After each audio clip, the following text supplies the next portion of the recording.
My name is Jason, like Tyler said. I'm going to ask for a favor right off the bat. Tyler needs more Facebook friends. That's why he is up here. That's why he is interning. He needs more Facebook friends. So if you can do that and just become his friend, Tyler From, like from, but from, the British pronunciation. From, but it's from. So just write the word from, you'll find him. You'll see me on there and a bunch of other people, at least 7 other people. So he needs more people on Facebook. So please be his friend. Curiosity, how many of you are born and raised Calgarians? Just slip your hand up. Right on. There's a few of you. That's good. I'm not one of those. I'm a relocator. I've been in Calgary almost 20 years, but I grew up in rural, small town Saskatchewan. All right. How many Riders fans in the house? We got more than 3. This is good. All right. Okay.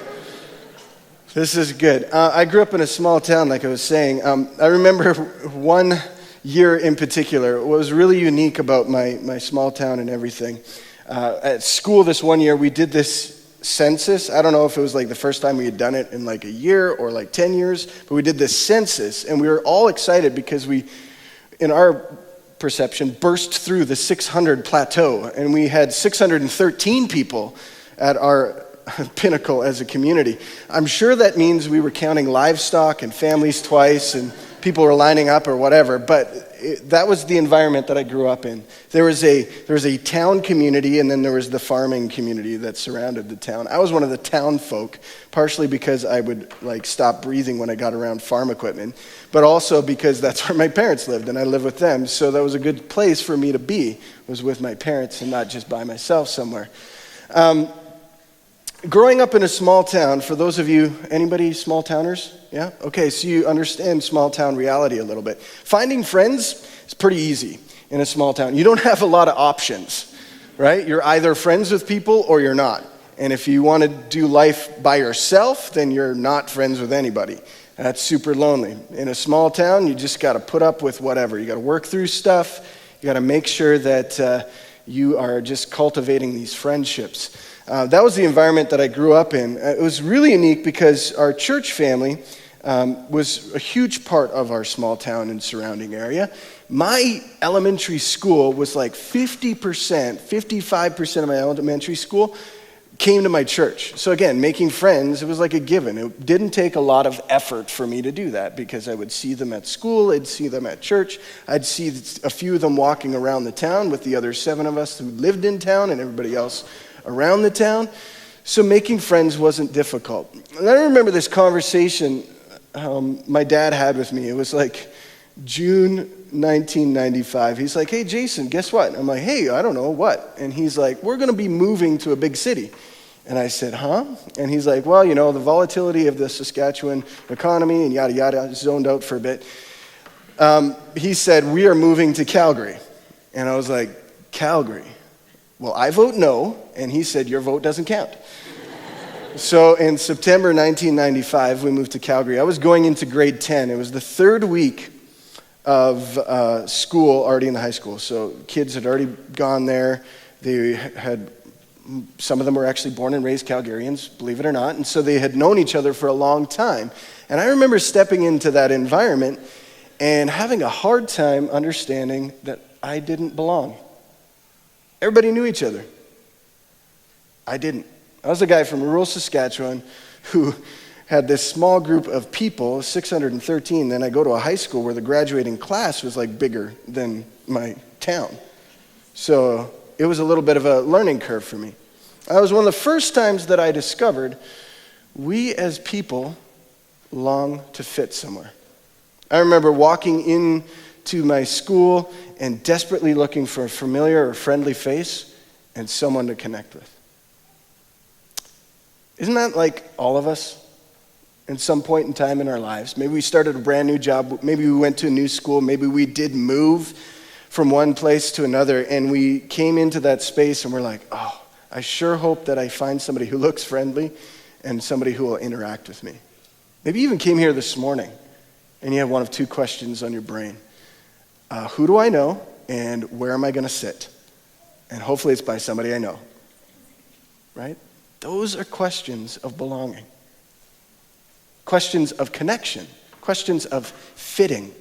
And so this morning, what we're going to do is we're going to dive into one of my favorite stories in the New Testament, the story of Jesus and Zacchaeus. And it's really a story of belonging. But before we look at the text, you're going to see that in Luke chapter 19, verses 1 through 10. Before we look at the text directly, I want to just set it up for you, give you some background as to where this story is taking place and what the climate is as we read this story unfolding.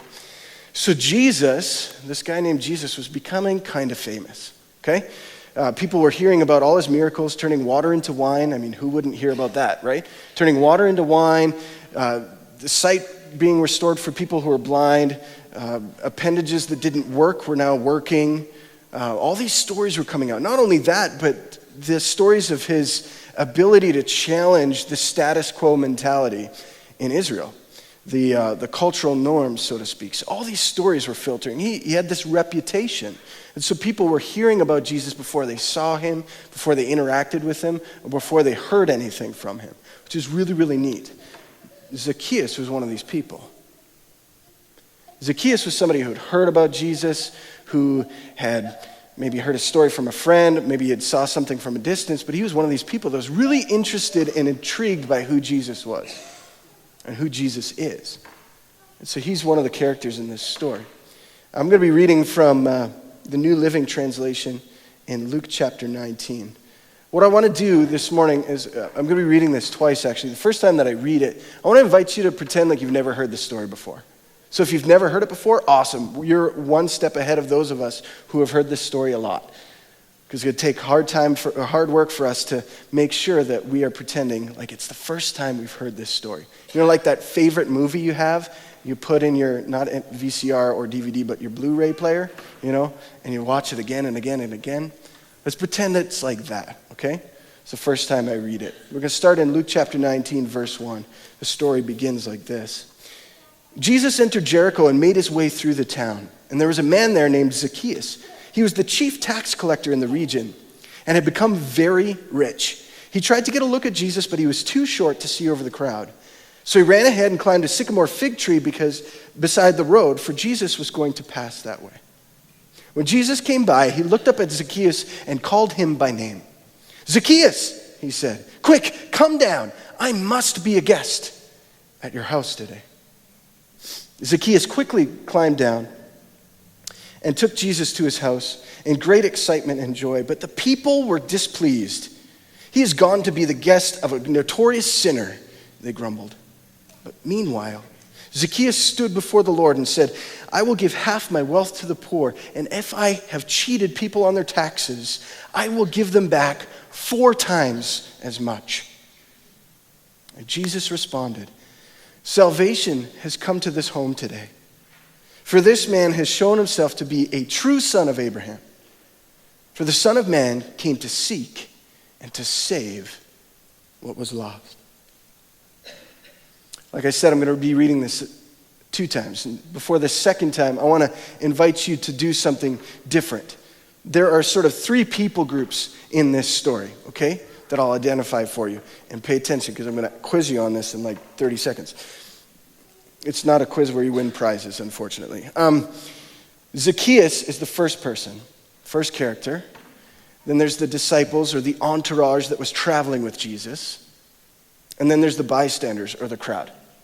So as I read this story a second time, I want to invite you to play this story through your heart and your mind through the lens of one of those 3 characters. Zacchaeus, one of the disciples, one of the crowd. How would you be hearing, perceiving, experiencing this story unfolding right in front of you? Okay? Let's look back at the text, starting in verse 1. Jesus entered Jericho and made his way through the town. There was a man there named Zacchaeus, and he was the chief tax collector in the region, and he had become very rich. He tried to get a look at Jesus, but he was too short to see over the crowd. So he ran ahead and climbed a sycamore fig tree beside the road, for Jesus was going to pass that way.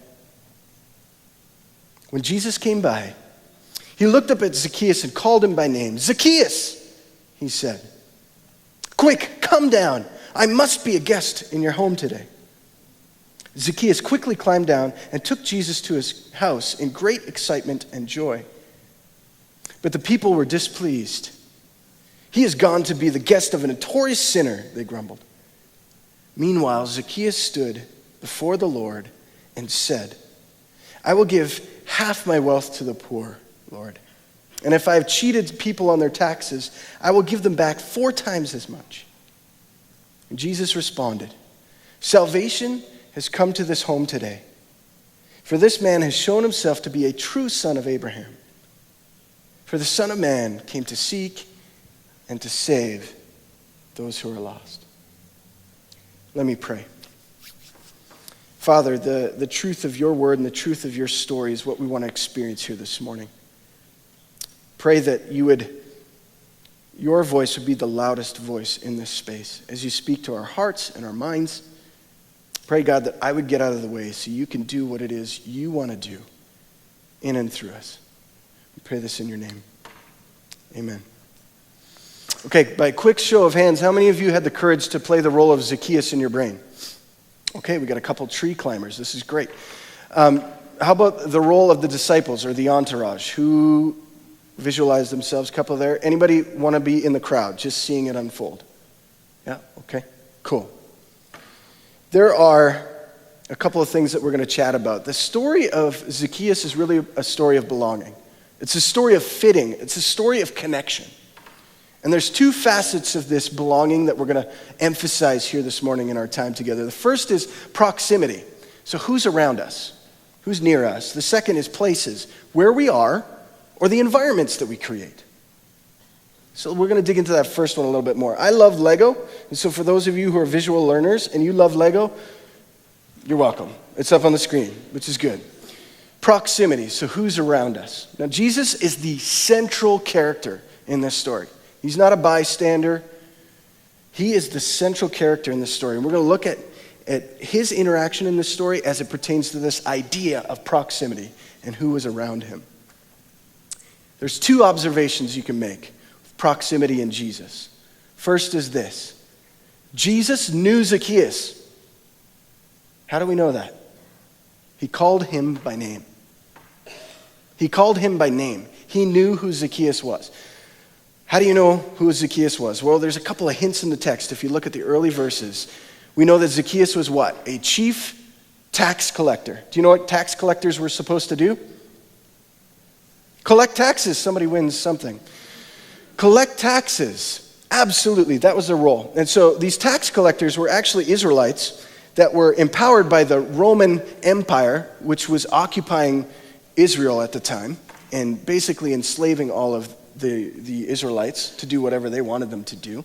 It was a different kind of slavery because it wasn't like they were building pyramids or anything like that, but they were still not totally free. And so these tax collectors were a constant reminder that, hey, guess what? You live in your own house, but it's not really yours. It belongs to the empire.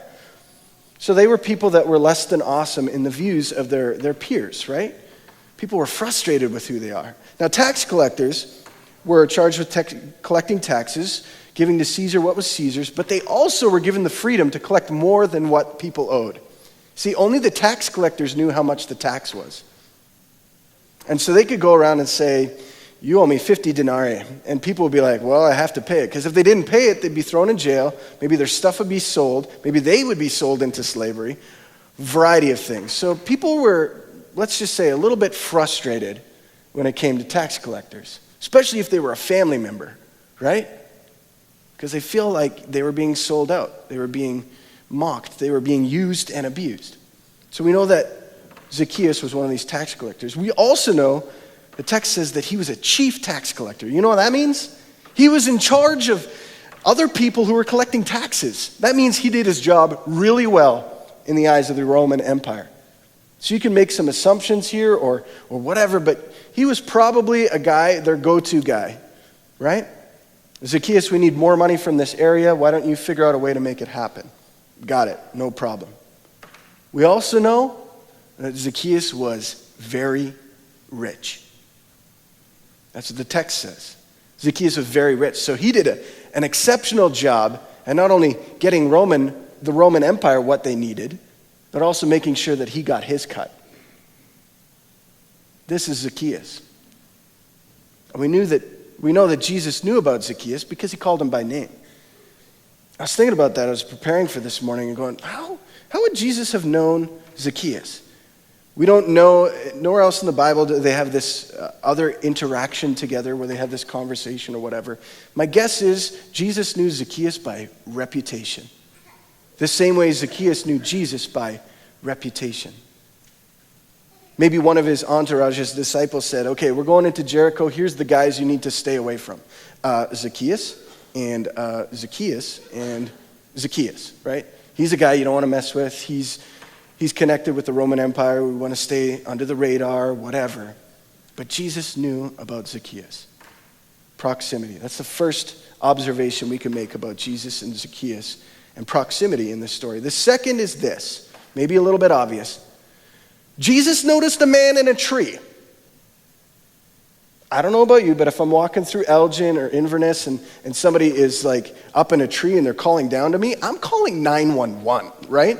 Sniper in a tree or whatever it is. I don't know. I'm a little bit afraid by some dude who's calling to me from a tree. Seems a little bit weird. But Jesus wasn't weirded out by this whole scenario. He noticed this guy was in a tree. And you know what I think he noticed? I think he noticed somebody who desperately wanted to be seen. I think he noticed somebody who desperately wanted to be seen.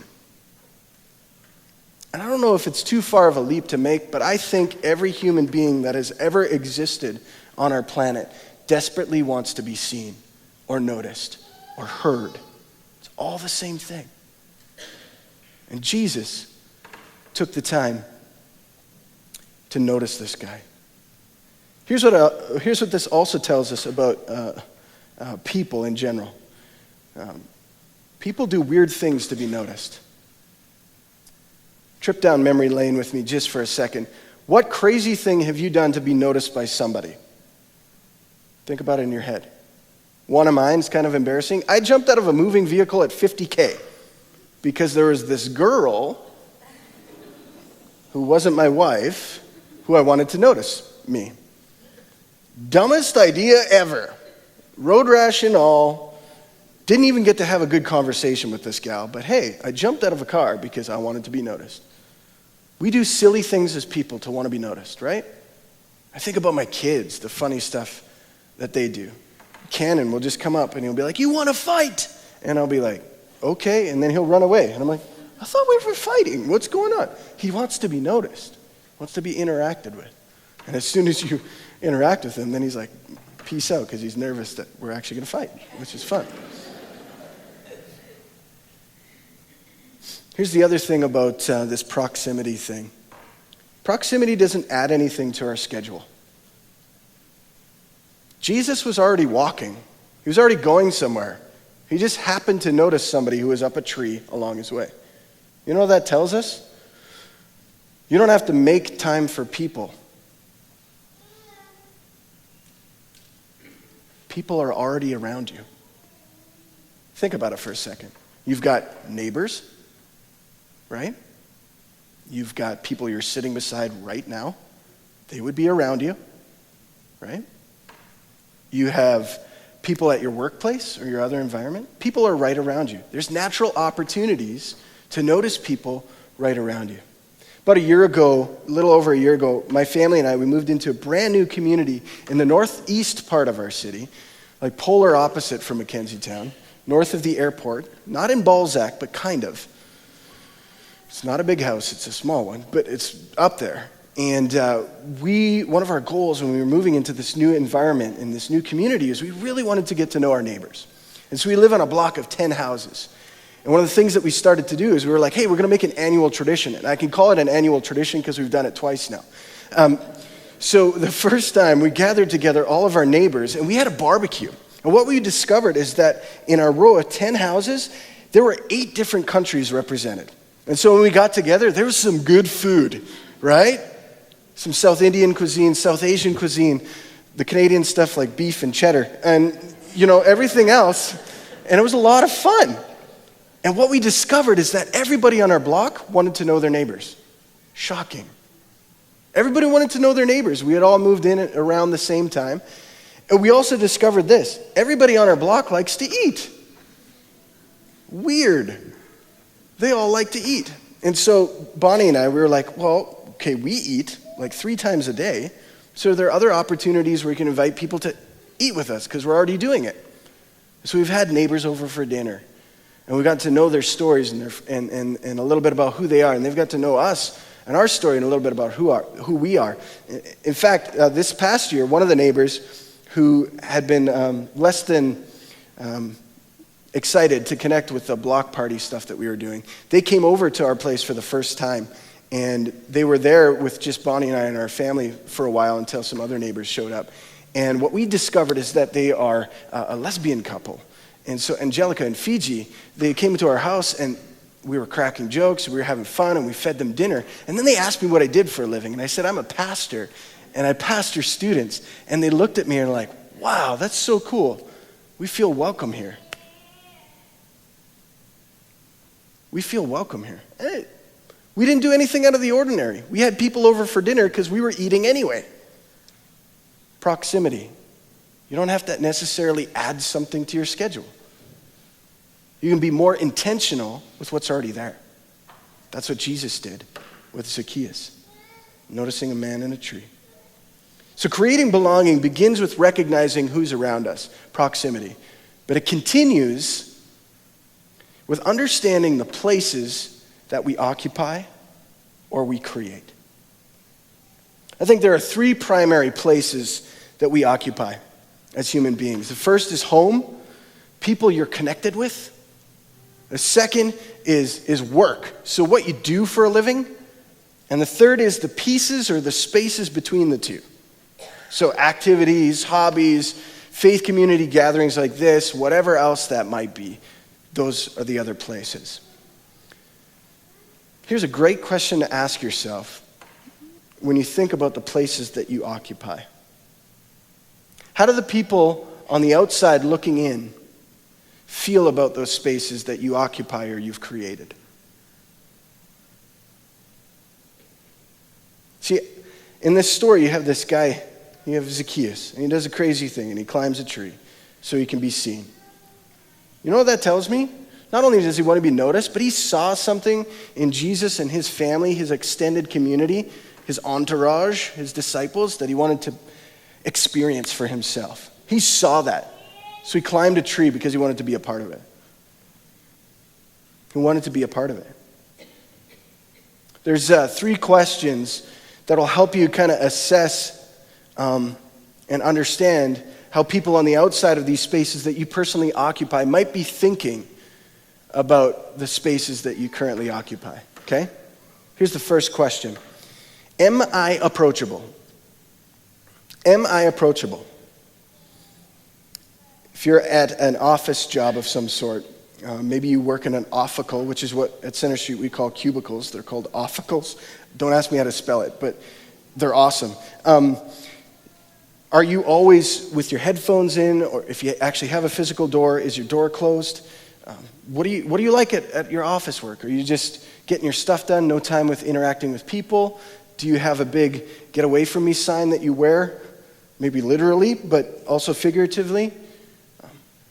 When you go into your house at home, do you pull the minus 30 degree Calgary typical thing and you pull into your driveway or your garage if you have one, and you run into the house and make sure that all of the windows are closed and shut and no warmth can depart from your space because you want to stay somewhat functional? Or are you willing to take time to help your neighbor who's shoveling their walk and maybe struggling with it, or shoveling their walk because they haven't done it in like 3 weeks? Maybe you're out there doing that. Are you approachable in some way, shape, or form? Are you the guy on the bus or the guy at your school or the girl at your school who's willing to say hi to people that nobody else will? Are you approachable in some way, shape, or form? I got to tell you, I've been growing in this area because I'm not naturally a people person. My wife will be the first to tell you that. But being in this new community and trying to set up this environment with our neighbors has really pushed and challenged me. And being in a new community has also meant I had to do a lot of yard work. So this summer, we had been building fences and decks and grass and all that stuff. And I remember it was one Saturday, and I was laying sod in my backyard, and our neighbor Cameron, or Mohammed, he has two names, came over, and he was going to talk with me. And now, a conversation with Cameron isn't a short one. You know when he's coming, like, you're investing at least 45 minutes, probably 60, maybe 75. So it's plus 32 outside. I've got rolls of sod that are sitting and baking in the sun. I want to get them down on my yard. I want to water them because I just want to be done and go inside and cool off and have an iced tea or something, right? And I see Cameron coming up. And I'm like, I've got a decision to make. Am I approachable, or do I quickly scamper into my fence and disappear so he can't find me? I thankfully chose the right decision, and I interacted with Cameron in this conversation. The cool thing about the timing of this all is it was in the middle of Ramadan, towards the end actually, about week 3. Cameron is a part of the Islam faith, Muslims, and he was engaged in Ramadan, which, if you don't know, is their month-long of fasting. And they don't eat or drink during daylight hours. They have a big meal after the sun goes down, and it's fun. One of my prayers had been for him that he would experience Jesus over Ramadan. I was like, okay, Jesus, do something crazy. Like, meet him in a dream. Arrange his food in the image of your face on his plate. Do something. Do something amazing that he can be like, oh, that's Jesus. There's no way that Jesus doesn't exist, right? Right in the sky. I don't care. Whatever you have to do, Jesus, do it. Please do it. So we're having this conversation, and we're talking about the turmoil in Iraq and his burden as a Muslim, going like, we've got these extremist people who say that they believe the things that we believe, and they don't. And they're giving our God a bad name and all that stuff. So we're having this conversation back and forth. And then all of a sudden he says this, Jason, here's what I see in you. I was like, okay, what do you mean? I see compassion.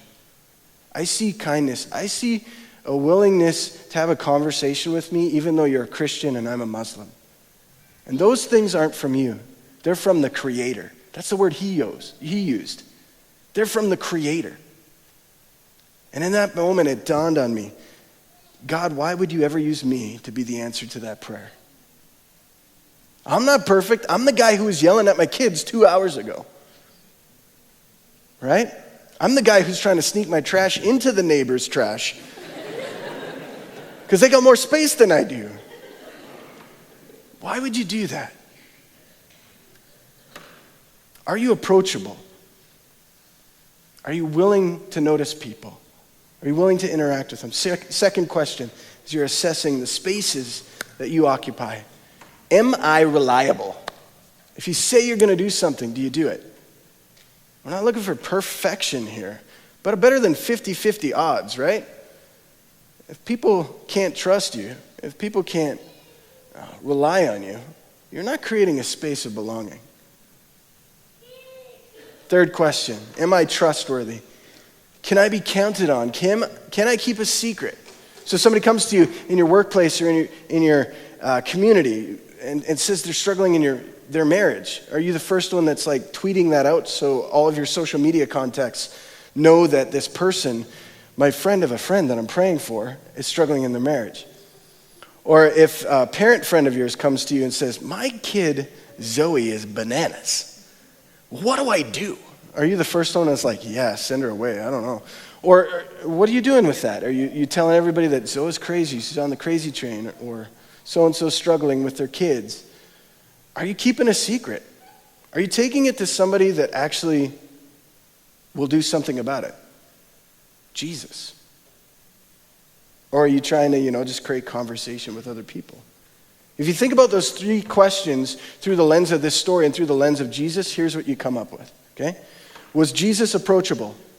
Yeah. He stopped to notice a guy in a tree. I'd say that's pretty approachable, wouldn't you? I'm just walking along, there's a guy in a tree. Hey, let's have a conversation. Better yet, I'm going to go to your house for lunch because I'm hungry. And you're going to eat, and I need to eat. Proximity. Jesus was definitely approachable. Was he reliable? Was Jesus reliable? He said to Zacchaeus that he was going to go to his house. Did he go to his house? Yep. He did what he said he was going to do. That's reliability right there.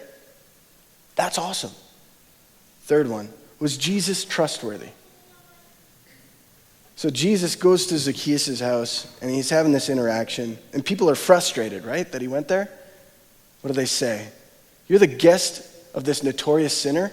And they were grumbling and belly aching. And then Zacchaeus has this interaction with Jesus, and he said, Jesus, if I have wronged anybody, first of all, I'm going to give half my wealth to the poor. And if I've wronged anybody, I'm going to give them back whatever I've wronged them, whatever amount they think is fair, multiplied by 4. You know what Jesus did with that? Nothing.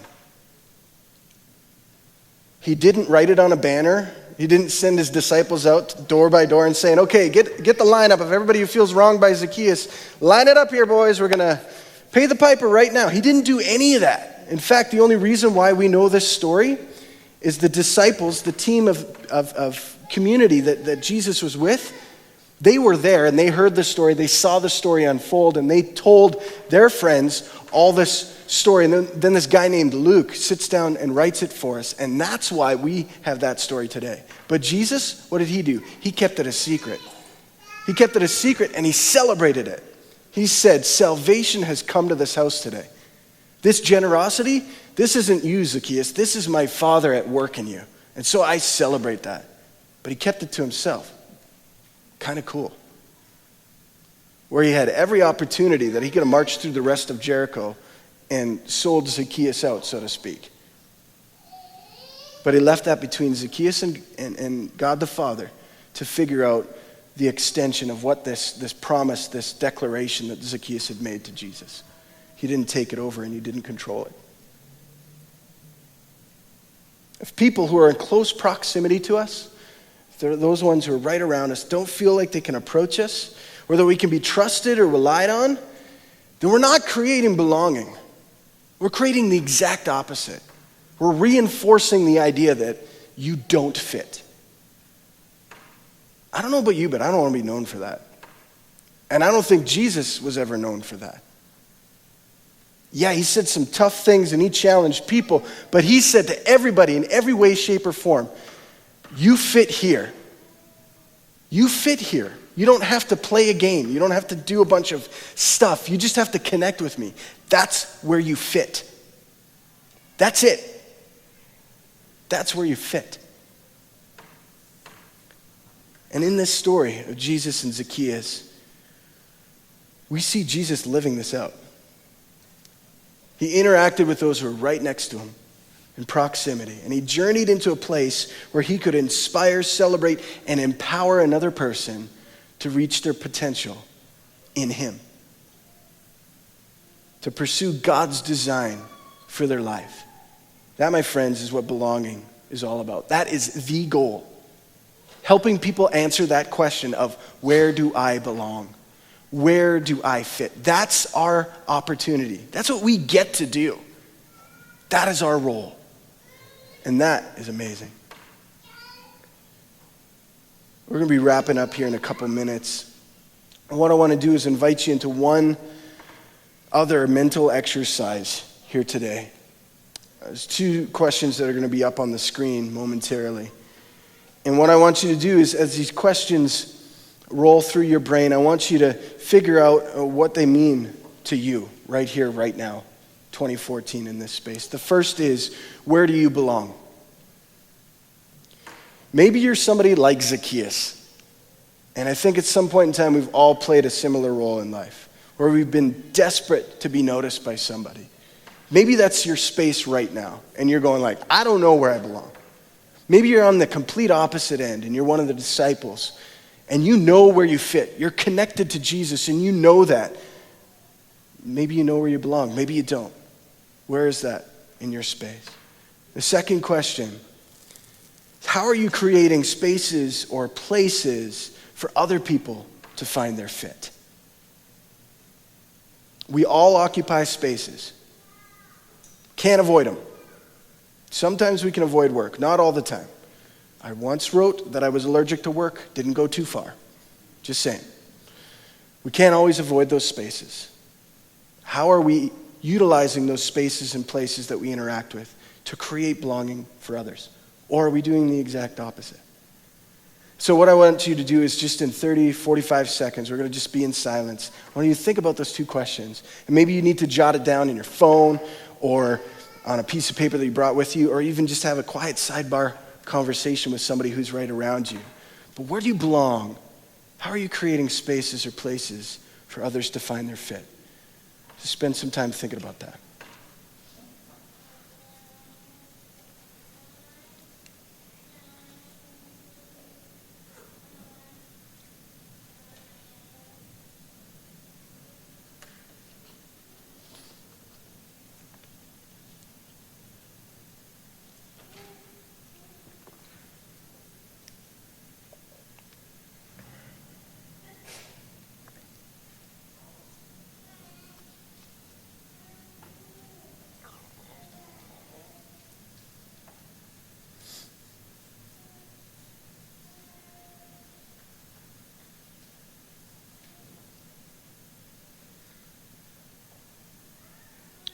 You know, every single one of us thirsts for belonging. We crave it. We are wired to crave that. As summer comes to a close and vacation ceases and school starts, sorry, bearer, bad news, school's coming. All that stuff begins. I think this is a timely thing for us to consider. And what's really cool is your staff team here at Mackenzie Town wants to do something awesome to help you in both of these areas. First thing is they've created something called community groups. They are meant to help you answer the question of where you fit. They're saying, it's Brad and his team saying, you belong here. You are a part of our family. You fit. If you've never gone to a community group or never experienced that, you're missing out. And if your answer to that belonging question was, I don't know, explore it. I guarantee that you'll have an experience. And you may, in fact, find that fit that you're craving by joining a community group. The second thing that your team here wants to do, which is awesome, is they want to help you create space and belonging for others. This is a bottle of barbecue sauce, and it is decorated by one of your MTC volunteers, which is quite cool. This bottle of barbecue sauce is meant to help you barbecue. I know, shocking. Here's why. We recognize that there are people that you are connected with that are asking those same basic questions. Where do I belong? How am I creating belonging or connection for other people? We want to say to you in your community group, host a party. Barbecue sauce isn't going to get you all the way. If you have people over for barbecue sauce, you're going to need a little bit more than that. I understand. But it's a start. It's collectively Mackenzie Town Church staff saying to you, we believe in you. And we believe in the relationships that you have with people around you, from work, from your neighbors to whatever. Gather together your community group people, host a party, host a celebration, invite people to connect, see what's going to happen. I guarantee you this, it's going to change the way you interact with your neighbors. Guarantee you. It's done that in our world, continues to do that. Those are the two things. I want to pray for you, and then Brad's going to come up and close. Father, we thank you that when we consider where we belong, that we can always answer that we belong and we fit in your family. Your family is huge, it's diverse, it's unique, it's incredible. And the fact that we get to be a part of it is simply amazing. So, God, for anybody in this space who's never connected into your family, I pray that today you would remind them of your invitation to be a part of your family. No strings attached. Simply saying that they choose you and want to learn to connect with you on a consistent basis.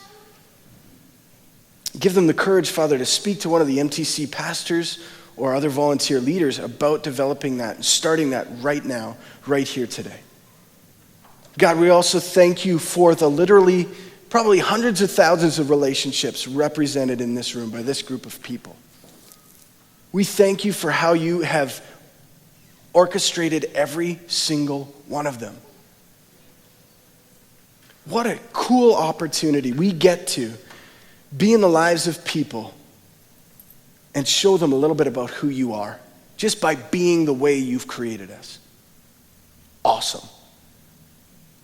So God, for anyone here who is looking to create that space of belonging or to deepen that here at the MTC family, I pray that you give them the courage to talk with Tyler and Aaron in the foyer following the service. Get involved in a community group. Give them the courage to grab a bottle of barbecue sauce and have people over for dinner and celebrate and get to know them